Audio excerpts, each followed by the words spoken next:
তো বন্ধুরা খেতে বসে পড়েছি। তো কি কি রেসিপি দিয়ে খাচ্ছি টোটালটা আপনাদের সামনে তুলে ধরার চেষ্টা করছি। তো প্রথম যেটা দেখাবো সেটা হচ্ছে সবথেকে স্পেশাল, সেটা হচ্ছে লোটে মাছের, এই লোটে বলছি লোটে শুটকির ভর্তা, মানে লোটে শুটকি যেটা হয়, শুটকি মাছ।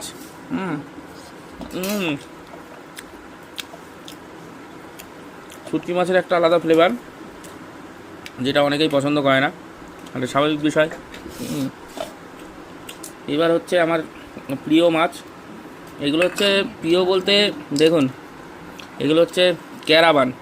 আবার মেন বড় বড় যে বানগুলো, বড় বলতে দেশি যেগুলো বড় বড় বান না পাকাল বলে,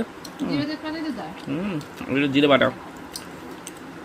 কি স্বাদ মাছগুলো গো, খেয়ে দেখো একবার।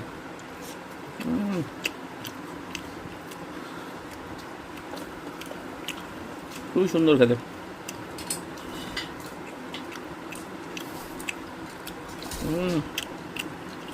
তো বন্ধুরা এবার হচ্ছে একটা দারুণ জিনিস, সেটা হচ্ছে ইলিশ মাছ দিয়ে গাঁটি কচু আর বেগুন দিয়ে।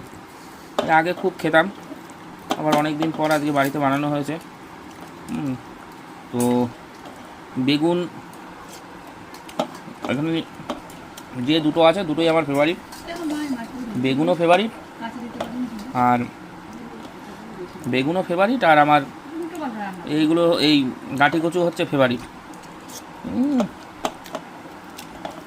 গাঁটি কচুগুলো ভালো গলেছে, বেগুনটাও ভালো।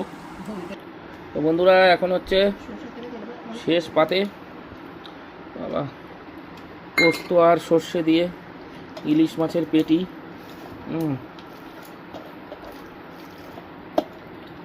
এইসব খেলে কি আর পেট কমে?